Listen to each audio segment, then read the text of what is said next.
진행해서 제가 이 내용을 좀 따놓겠습니다. 그래서 필요하면 또 공유를 해드릴게요. 자, 오늘의 랩은 이제 다 이해를 했죠. 파라곤이란 플랫폼이 여기에 있고 P3의 라우터 연계되어 있으며 P 라우터는 P1, P2, P3 세 개 라우터가 삼각형으로 있고 P1, P2 라우터가 있고 CE 라우터의 뒤에 계측기가 있어서 여러 트래픽을 이렇게 다 제네레이팅 할 겁니다. 자, 그러면 우리가 무엇도 알아야 되냐면 파라곤을 쓰는 법도 알아야 되지만 파라곤이 어떻게 생긴지를 알아야 돼요. 기본적으로 파라곤은요 총 5개의 호스트가 필요해요. 하나, 둘, 셋, 넷, 다섯. 이 호스트가 5개 역할이 뭐냐? 첫 번째, 컨트롤 호스트가 있어야 되고요. 두 번째, 프라이머리 호스트가 3개가 있어야 되고 워커라는 호스트가 하나가 있어야 되는데 쿠버네티스를 해보신 분들은 이 터미널로지에 약간 어려움이 없을 거예요. 근데 쿠버네티스에서 안 했을 분들이 터미널로지에 즉 이 명명에 조금 혼돈이 될 수 있는데 얘네 역할을 좀 알아볼게요. 첫 번째, 컨트롤 호스트는 뭐냐면 얘는 컨트롤러 기능이 아닙니다. 얘는 얘네들을 설치해 주는 애예요. 즉 그 말은 뭐다? 얘가 없으면 설치를 못한다. 그래서 컨트롤 호스트를 반드시 설치한 후에 이 컨트롤 호스트가 각각의 이 호스트에 대해서 필요한 패키지를 깔고 필요한 파라곤 컴포넌트들을 이 지정된 IP에 따라 설치하게 되어 있는 거예요. 그러니까 컨트롤 호스트는 아무것도 아니다. 단지 리눅스 머신인데 여기서 말하는 리눅스 머신은 VM이 될 수도 있고요. 또는 피지컬 서버도 될 수 있어요. 저는 어떻게 구축해 놨냐면 이렇게 구축해 놨어요. 보시면 여기 보이죠? V스피어 안에 컨트롤 호스트 VM 하나 띄워놓고 프라이머리 3개 띄워놓고 워커를 하나 띄워놨어요. 기본적으로 그러면 우리는 뭐가 필요하냐? 리눅스가 굴러가는 VM이 됐던 피지컬 서버가 됐던 하나, 둘, 셋, 넷, 5개가 최소의 구성인 거예요. 이게 없으면 안 돼. 얘는 설치를 위해서 필요한 거고요. 얘는 파라곤에 설치가 될 때 쿠버네티스 환경에서 설치가 되는데 쿠버네티스 환경에서는요 기본적으로 프라이머리는 3개여야 돼. 즉 뭐냐면 얘가 죽던 얘가 죽던 얘가 죽던 하나는 반드시 살아있어야 되고 얘네들은 컨트롤 플레인이에요. 즉 뭐냐면 라우터로 따지면 라우팅 엔진이 무조건 3개고 라인 카드는 1개인 거야. 그럼 왜 라우팅 엔진 3개냐면 쿠버네티스가 됐던 뭐 VM 기반이 됐던 실제적으로 소프트웨어 패키지를 설치할 때는 이 컨트롤러 또는 쿠버네티스 프라이머리라고 하고 라우터에서 라우팅 엔진이라고 하는데 얘네들이 서로 데이터베이스를 교환하고 정보들을 싱크를 맺을 때 기본적으로 최소 정족수라고 해요. 쿼럼이라고 하는데 쿼럼이 3입니다. 그래서 무조건 컨트롤러는 3개야. 지금 제가 쓰는 그 파라곤 버전 21.2인데요. 거기서부터는 무조건 파라곤을 설치할 때 내부 아키텍처의 컨트롤러는 무조건 3개다. 이게 디폴트입니다. 그 다음에 라인 카드. 라인 카드가 뭐예요? 여기에 실제적으로 모든 컴포넌트들이 설치가 되는 거예요. 얘는 여기에 설치돼서 굴러가는 컴포넌트들. 여기에 뭐가 있겠어요? PCS, 패스 컴퓨테이션 서버가 있든지 또는 네컴프 서버가 있든지 또는 패스를 관리하는 서버가 있든지 이런 것들은 다 여기 들어가 있는 거예요. 여기는 들어가 있지 않아. 얘네들은 여기에 설치된 정보를 갖게 돼요. 즉 그 말은 뭐냐면 실제 우리가 프로덕션이라고 실제망에 설치할 때는 이거는 무조건 필수고 당연히 얘도 필수겠죠. 그리고 여기에 최소 2개 이상의 워커 노드가 있어야 되는 거야. 왜? 얘가 죽어버리면 여기에 깔려있는 파라곤 컴포넌트들은 없는 거예요. 세상에. 얘는 단지 여기 깔려져 있는 컴포넌트를 관리할 뿐이지 이 컴포넌트들이 이 안에서 동작을 하는 게 아니다. 네. 라우팅 엔진은 있는데 라인 카드가 없어요. 패킷 포워딩 모치가 똑같아요. 쿠버네티스에서는 프라이머리 로드는 프라이머드의 컨트롤 플레인 역할만 하고 얘네들이 다 한마디 데이터 처리를 한다. 그래서 이게 기본입니다. 그래서 설치된 상태를 보면요. 큐브 이건 그냥 쿠버네티스 명령어예요. 자, 좀 크게 해볼까요? 캔노드 어떻게 돼 있어요? 총 하나, 둘, 셋, 네 개의 노드가 있죠. 왜? 얘는 뭐라고 했어요? 설치하는 호스트라고 했어요. 설치할 때만 필요해. 설치 안 하면 얘는 그다음부터 필요 없어. 설치라고 나면 얘는 필요 없습니다. 서비스는 다 이 네 개가 해주는 거예요.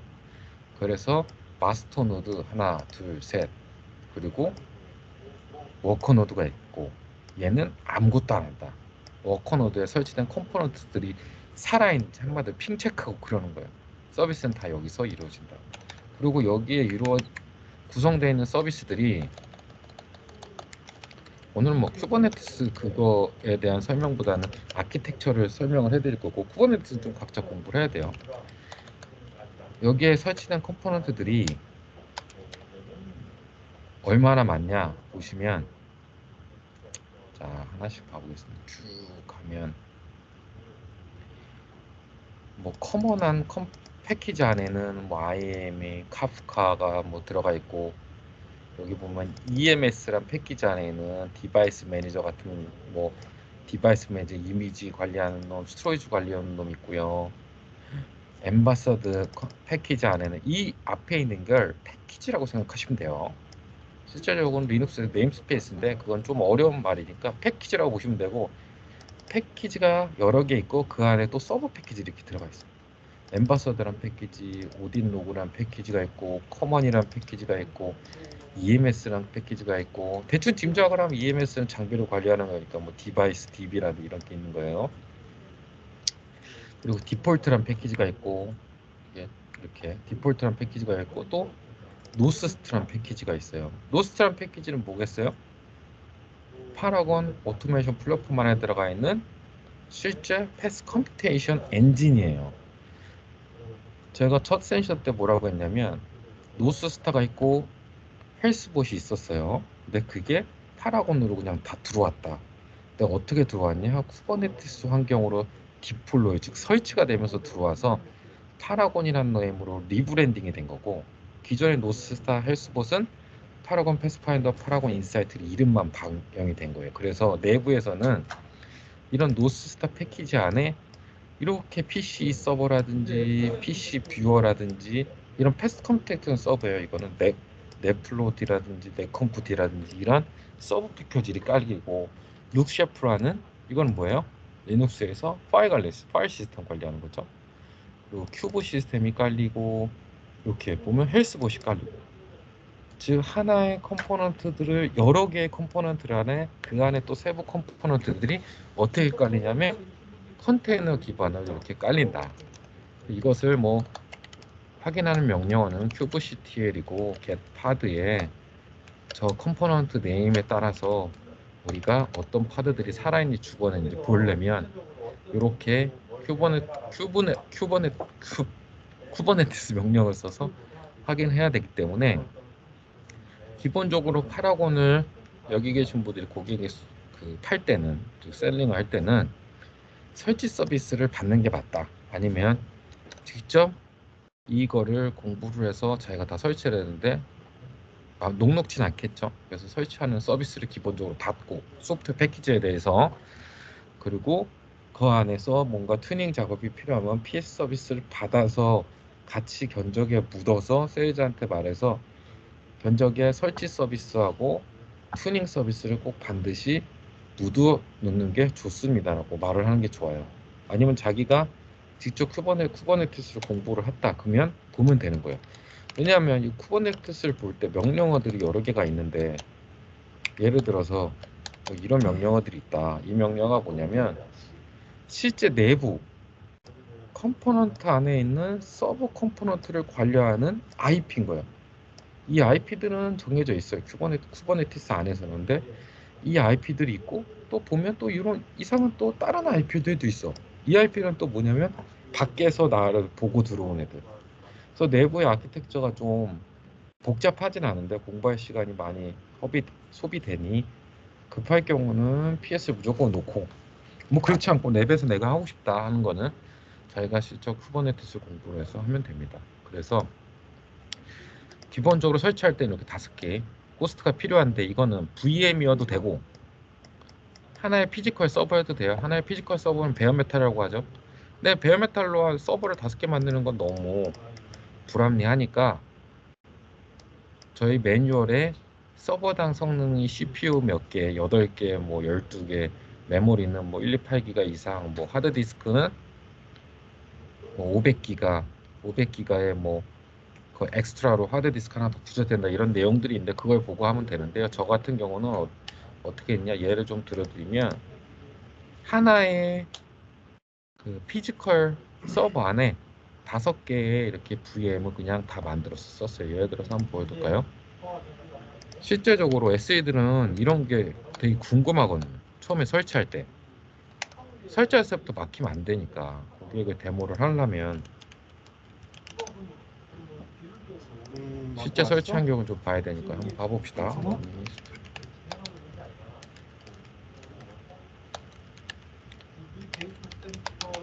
자,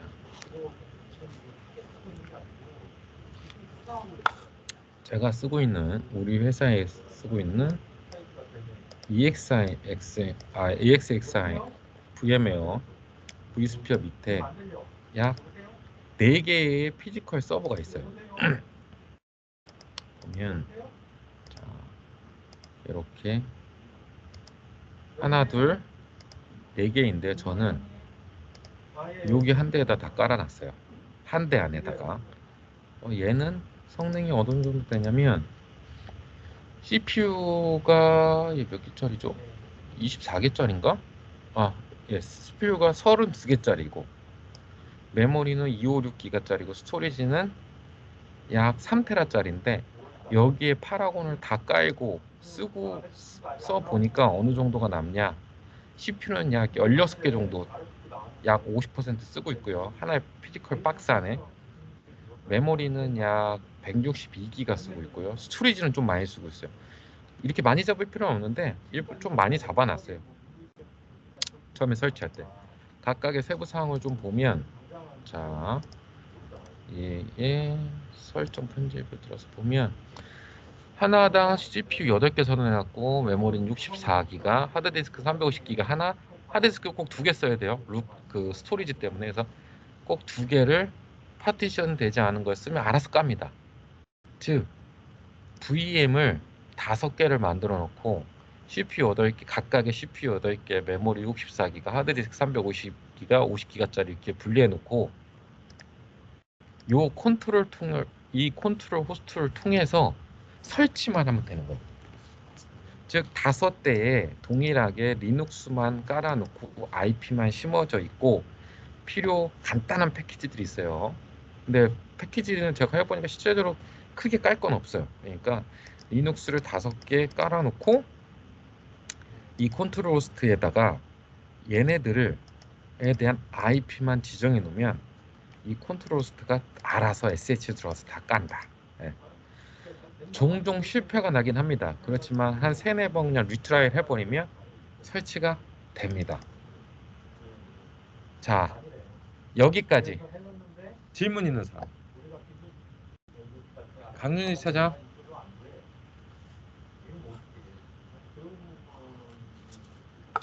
윤일. 이광현 과장님. 네. 여기까지 질문 있어요? 어떻게 설치하는지 이해가 돼요? 네. 이해가 됐어? 오케이. 강윤희 차장. 네. 어떻게 감이 잡혔어요? 굳이 뭐 이거를 설치를 하라는 건 아니니까, 설치가 가능하냐고 여쭤보는 건 아니고 네. 어떻게 설치하면 될지 나는 감이 좀 잡혔다는 거죠. 네. 감만 잡히면 설치하는 건 제가 도와줄 수 있으니까. 내가 감은 잡혔는데 설치가 에러가 나더라고요. 저 같은 경우는. 에러가 네. 항상 나면 이제 또 이제 뒤져서 찾아야지 왜 에러가 나는지. 네. 네. 됐습니다. 그래도 한번 해봤으니까 눈에 잘 들어오겠네. 오케이, 다행입니다. 그러면 이제 넘어갈게요. 자, 시작을 해보겠습니다. 그러면 이 안에 실제적으로 내부를 보면 어떻게 되냐면요. 얘는 뭐 이제 설치하면 멍텅구리가 되니까 그때부터 볼 필요도 없어요. 근데 이 서버들이 뭐를 해줘야 되냐면 여기에 있는 쿠버네티스의 컴포넌트들, 프라이머리 워커노드들이 어떻게 되냐면 네트워크하고 연결이 되겠죠. 실제 네트워크가 얘한테 정보를 줘야 여기 워커노드에 있는 각각의 컴포넌트들, 즉 컨테이너라고 부르는 애들 또는 파드라고도 해요. 그거에 대해서는 여기서는 그냥 너무 자세히 말하지 말자고요. 이 각각의 컨테이너들이 정보를 받아와야 얘가 이 정보를 내려줄 거 아니에요. 그렇죠? 그렇기 때문에 이 서버들은요, 기본적으로 네트워크하고 연결될 수 있어야 돼. 네. 저 같은 경우는 하나의 VM에 두 개의 인터페이스를 써서 한쪽 인터페이스는 매니지먼트용으로, 이게 뭐예요? SSH를 들어오던가 또는 인터넷 접속이 필요해서 특정 패키지를 깔아야 될 때는 외부 연결이 필요하겠죠. 그래서 이렇게 외부 연결용 인터페이스 붙여놨고, 이쪽은 내부 연결용 인터페이스 붙여놨어요. 그래서 그건 77점 네트워크로 되어 있는 거예요. 그럼 봐보세요. 프라임 모드에도 아무것도 없죠. 쿠버네티스에서 프라이빗 노드는요, 그냥 단지 API로 야 거기에 어떤 컨테이너 하나 생성해, 야 컨테이너 너 잘 살아있냐, 야 컨테이너 너 IP는 뭐야, 이런 걸 얘가 다 지정해 주기 때문에 이 안에는 아무것도 없다. 그래서 굉장히 라이트합니다, 프라임 모드. 근데 워커 노드는 좀 헤비해요. 좀 이제 일을 해야 되니까, 그렇죠? 그래서 얘네들을 좀 보면, 자, 네. 큐브, CTI cat, 노드, 명가, 네, 자, 각각의 노드들의 정보를 보면 뭐 우분투를 썼고 뭘 썼고 나오고, 그리고 이렇게 탑 모든 거 명령, 맞네요. 지금 보면 1, 2, 3번은 CPU를 얼마나 써요? 이게 프라이머리 노드죠.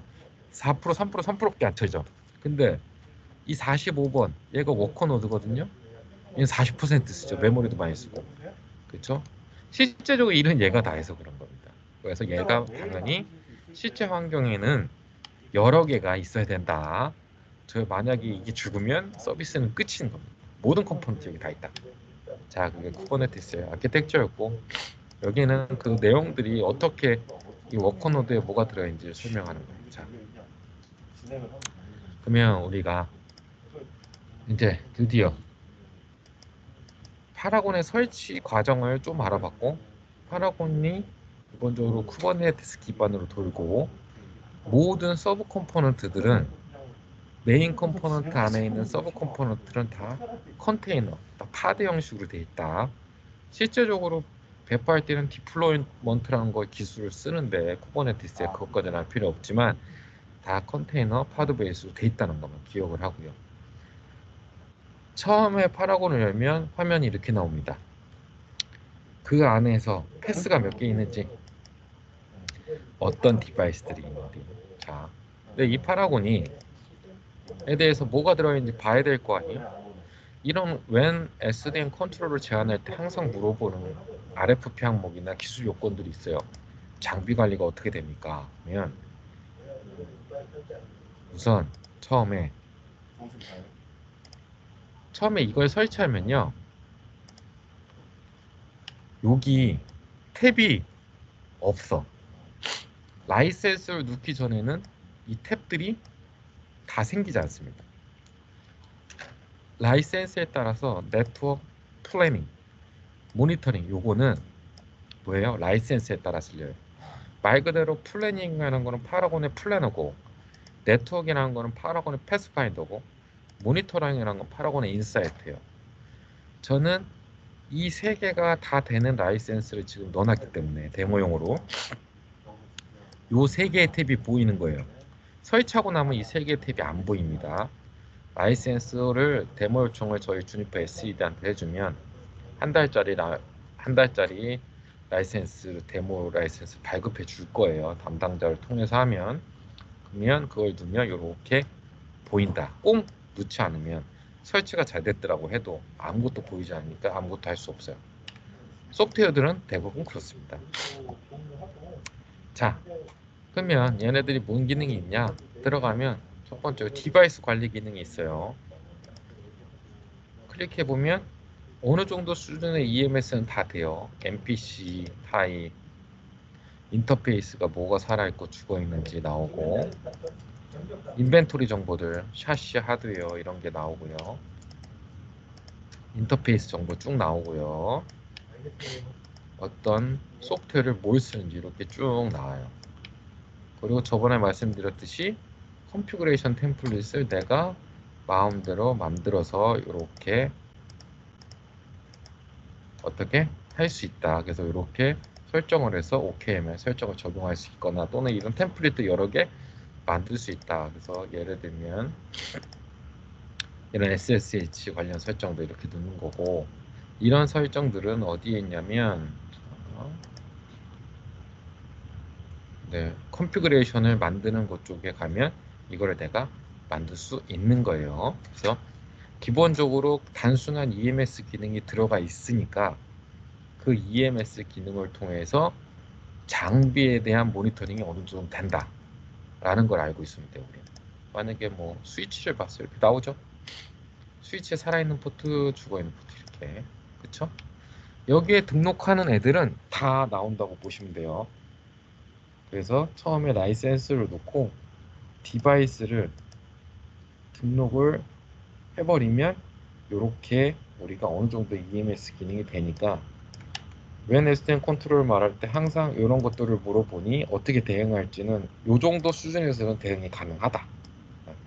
뭐 컨피그레이션을 자동화하거나 이건 안 돼요. 근데 할 수 있는 건 템플릿화해서 만들어서 우리가 각각 필요 장비에 푸시는 할 수 있다. 네컴프 기반은.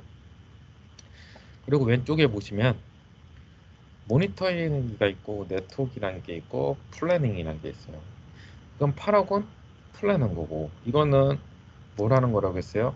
실제 네트워크를 직접 얘가 받아들여서 여기서 링크도 끊어보고 트래픽 추이도 보고 하는 시뮬레이션, 뭐 디지털 트윈이라고 보면 돼요. 실제 네트워크를 가상으로 끌어들여서 그거에 대해서 우리가 회선도 늘려보고 밴드위스를 그 회선 타는 밴드위스도 늘려보면 뭘 할 수 있냐면 우리가 플래닝이란 것, 즉 향후에 얼마나 쓸 건지 네트워크를 분석할 때 쓰는 거예요.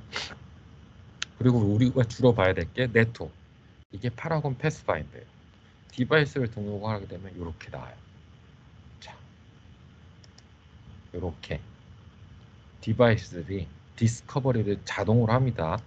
IP 어드레스랑 레인지 또는 IP 어드레스 각각 거기에 ID 패스워드, 루트 권한간의 ID 패스워드 두면 이 선들도 내가 뭐 연결하는 거 아니에요. 얘가 그냥 다 찾습니다. 근데 찾을 때는 그럼 뭐가 필요하겠어요? 여기 P3라는 놈이 항상 패스파인더 컨트롤러랑 연결이 됐다고 했죠. BGP-LS로 이렇게. 그래서 BGP-LS로 그 정보를 주니까 이거를 파라곤 패스파인더는 디바이스 등록하면 이 각각에 대해서 알게 되는 거고 제어권이 가져가게 되는 거고, BGP-LS를 통해서 요 링크 정보들이 다 올라가는 거예요. 그리고 이렇게 링크 레이블을 뭐 인터페이스로 주거나, 자, 좀 숫자를 좀 크게 해볼까요? 인터페이스 레벨을 주거나 또는 뭐 링크 레이블을 네임으로 주거나 또는 이거를 이 안에서 수집된 딜레이 값들, 지금 레이턴시 서비스를 하기 위해서 딜레이 값도 지금 수집을 하고 있거든요.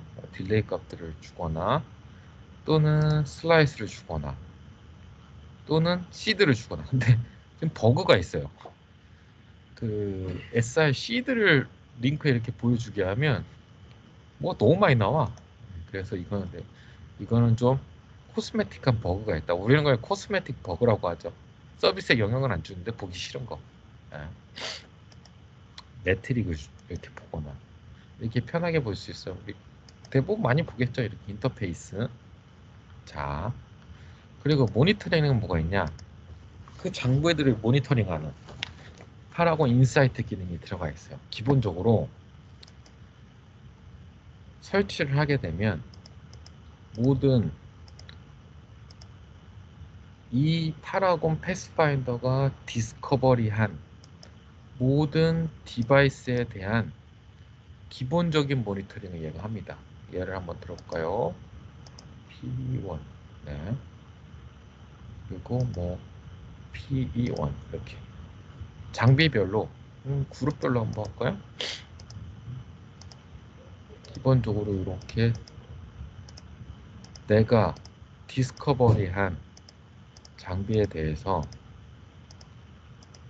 자 모니터링을 기본적으로 합니다. 그래서 어떤 알람이 있는지 이건 샤시 알람이 있는데 뭐냐면 파워가 하나 없는 거네요. 이런 기본적인 알람들을 다 보내줘요. 그러니까 어느 정도 NMS의 기능도 있다고 보시면 되지만 그렇다고 얘가 SNMP를 폴링해서 네트워크 트래픽을 그려주는 건 아니에요. 그래서 EMS로 보는 게 조금 더 낫겠죠. 그래서 장비별로 빨간 것만 클릭하면 되겠죠. 기본적으로 파워라든지 팬이라든지 온도라든지 일반적인 세션도 이건 뭘까요? 이거는 알람이 떴는데 여기는 파워 모듈이 섞여 있네요.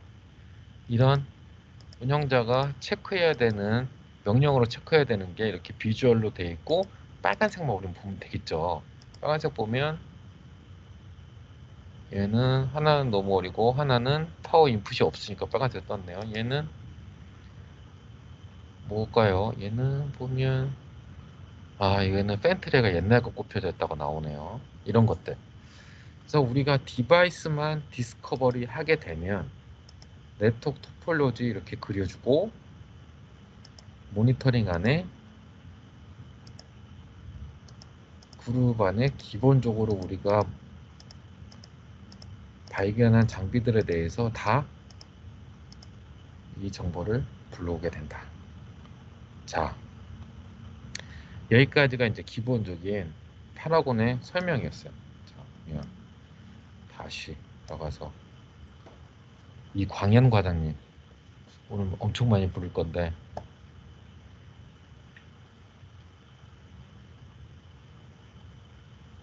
윤일 네. 윤일 차장 자리 계속 있었네. 자, 궁금한 거 질문 받겠습니다. 이건 되나요? 저건 되나요? 편하게 질문하세요. 아니면 제가 찍을게요. 제가 남기봉님 계세요? 남기봉님 켜놓고 딴짓하는 것 같은데 그러면 정재균님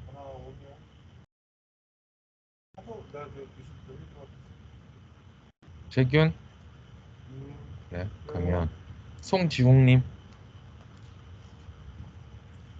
네. 질문 하나만 해주세요. 파라곤에서 이거 되나요? 아니면 파라곤에서 이게 좀 궁금했습니다.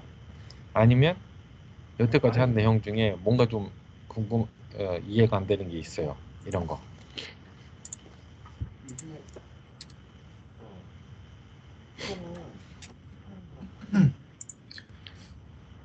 편하게 하시면 됩니다. 어차피 온라인이니까 한국 사람들 질문 안 하는 거 아는데 참여를 유도하고자. 자, 질문. 조금 더 들어보고 궁금한 거 있으면 그때 다시 질문해도 될까요? 그래요? 네. 그러면 그 위에 있는 변예리님 자리에 있어요? 이거 틀어놓고 내가 물어봤는데 자리 없는 사람들 다 김홍구 상님한테 다 이를 거야. 자, 그러면 그 위쪽으로 기환님 제 이름을 잘 안 불러본 분들 제가 네. 질문 있습니까? 계정이 관리자 계정 하나로만 접속 가능하신 건가요? 그쵸. 좋은 질문인데 지금 얘가 알박이라고 하죠. 롤 베이스 억세스가 되는지 아직까지는 그게 안 돼요. 근데 할 수는 있는데 할 수는 있네. 여기서 알바까지는 아니더라도 사용자 이름을 뭐 테스트로 놓고 뭐 퍼스트 라스트 네임 넣고 타입에 너무 조금밖에 없네요. 알바까지는 안 되네. 단지 어드민이라고 하면 모든 권한을 가져갈 것 같고 제가 봤을 때 오퍼레이터라고 하면 뭐죠? 뷰오님만 되겠죠. 네, 지금 알바까지는 안 되네요. 단지 SP 어드민, 오퍼레이터만 우리가 가능하다. 즉 제가 봤을 때 어드미니스트레이터 권한하고 어떤 게 가능하다? 뷰온리만 가능하다. 예. 좋은 질문인데 성이 어떻게 돼요? 예. SK의 네. 이제 조기환입니다. 조기환. 핸드폰 번호 어떻게 돼요? 네, 010 010? 네, 스타벅스 하나 3052 주려고 그러지. 아, 3, 3, 3052 39, 3052 3052, 6325 6325. 예. 스타벅스 내가 쿠폰 하나 줄게. 감사합니다. SKB 팀장님은 누구였지? 누구죠? 지금? 박승호 팀장님이시면 SKB 쪽은? 지금은 김성택 팀장. 성태? 성태? 그러면 성태 팀장 지금 성태 팀장님 오케이 알겠습니다. 자 그러면 15분 쉬었다 할게요. 자 15분 있다 봅시다. 네.